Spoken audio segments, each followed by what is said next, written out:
सरकारी दुकान से राशन के वितरण में प्रति क्विंटल कमीशन बढ़ाए जाने की मांग या 50,000 रुपए प्रति माह की मांग को लेकर कोटेदार संघ की मांग को लेकर 1 जनवरी से राशन वितरण का कार्य नहीं करने का लामबंद कोटेदार ने ऐलान कर चुके। अपनी मांग के समर्थन में बलिया नवा आजमगढ़ से लामबंद कोटेदारों ने संयुक्त रूप से अपनी मांगों का ज्ञापन आजमगढ़ मंडलायुक्त के प्रशासनिक अधिकारी को सौंपा है। मैं जिलाध्यक्ष विजय कुमार राय, कोटेदार संघ आजमगढ़ अपने जनपद अपने मंडल के जिला बलिया के अध्यक्ष आदरणीय आनंद सिंह की बातों से संबद्ध करते हुए आगे यही कहना चाहते हैं कि सरकार हम लोगों का पेट भरे। जब बच्चा रोता है, पेट खाली होता है तो बच्चा रोता है। माँ का और उसके गार्जियन का पूर्ण अधिकार होता है या 50 काम छोड़ के बच्चे का पेट भरती है। उसी तरह आज हम लोग खाली हैं। गार्जियन के रूप में आदरणीय मोदी जी और जोगी जी हैं। हम चाहेंगे कि आगे आके हम लोग का पेट भरें। हम लोग का कमीशन 200 रुपया या मानदेय 30,000 50,000 रुपया करने का कष्ट करें। पूरा विश्वास है कि वो आगे आकर करेंगे।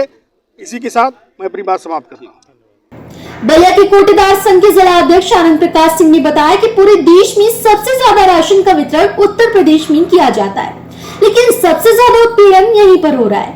एक तरफ one nation one ration card की बात होती है, लेकिन अन्य राज्यों में कोटेदारों को प्रति क्विंटल कहीं 200, कहीं 150, कहीं 250 रुपए मिलता है, लेकिन उत्तर प्रदेश में 90 रुपए कमीशन मिलता है, जो कि बहुत कम है। यहाँ के कोटेदार 200 रुपए दिए जाने की मांग कर रहे हैं, लेकिन सरकार सुन नहीं रही है, इसलिए कोटेदार हड़ताल पर है। 10 जनवरी को सरकार ने बैठक बुलाई है। अगर उनकी मांगे नहीं मानी जाती हैं, तो 11 जनवरी से फिर अलग अलग चरण में आंदोलन किया जाएगा। मैं आनंद प्रकाश सिंह, कोटेदार संघ बलिया का जिला अध्यक्ष। आज किस चीज के लिए आप मंडलायुक्त के यहाँ आए हैं, क्या है पूरा मामला? हम लोग को राष्ट्रव्यापी हड़ताल चल रहा है। इसमें विशंबर बसु जी का निर्देश प्राप्त हुआ है कि 1 जनवरी से लेकर अनिश्चितकालीन तक हम लोग का हड़ताल रहे, जब तक अन्य राज्यों के भांति हम लोग का कमीशन अधिक से अधिक बढ़ाया जाए। क्योंकि अन्य प्रदेशों में कहीं 200, कहीं 150, कहीं 250, कहीं मानदेय मिल रहा है, लेकिन यूपी में सबसे बढ़िया वितरण होने के बाद भी 90 रुपया कमीशन मिल रहा है। हमारे माननीय प्रधानमंत्री जी कहते हैं एक देश एक कानून, लेकिन कहीं की दुकानदारों को 90 रुपया मिल रहा है, कहीं 200 मिल रहा है, कहीं 250 मिल रहा है। ये हम लोग के साथ भेदभाव क्यों हो रहा है? हम सरकार से ये भी जानना चाहते हैं कि जब हम लोग देश में इतना बढ़िया वितरण कर रहे हैं, उसके बाद भी हम लोग कमीशन कम क्यों है? अच्छा, कोरोना काल था और आप लोगों ने दिन में साथ खोल कर आपने जनता को राशन में दिया, और क्या वजह है कि आज तरह आप अनदेखा की जा रही है? हम लोग कोरोना काल में जो उस समय कोई एक दूसरे का एक साथ रहना नहीं चाहता था, परिवार के लोग भी दूरी बना कर रखते थे। उस समय हम लोग एक साथ सबके साथ अंगूठा लगाते थे, कहीं नहीं लगता था, बार बार उंगली उनको पकड़ कर हम लोग लगवाते थे। कई प्रदेशों में कोटेदार हमारे एक्सपायर भी किए, अन्य प्रदेशों में 50 लाख रुपया बीमा मिला, लेकिन उत्तर प्रदेश की सरकार ने 1 पैसा बीमा नहीं दिया।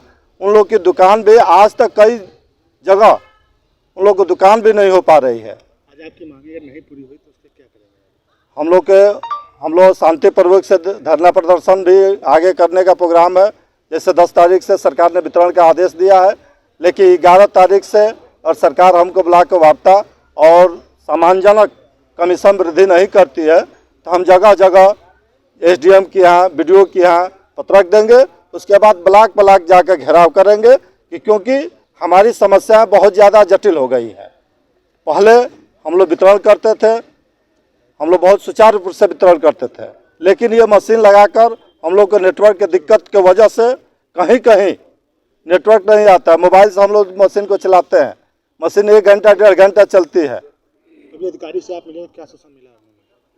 अधिकारी हमेशा हम लोग गए हैं, लखनऊ गए थे, आश्वासन मिलता है, लेकिन 3 वर्षों से लगातार हम लोग धरना प्रदर्शन मांग पत्र दे रहे हैं, लेकिन सरकार केवल आश्वासन देती है। और सभी सरकारी कर्मचारी 8 घंटा काम करते हैं, लेकिन हम कोटेदारों का काम 15 घंटा लिया जाता है। देखिए, कभी शासनादेश निकलता है, दुकान 6 बजे से लेकर 9 बजे रात तक निकलती है। तो मैं शासन से मांग भी करूंगा कि हम लोग को 8 घंटा ही काम कराना चाहिए। 15 घंटा काम कराना एक तरह से भारतीय संविधान का यह उल्लंघन है।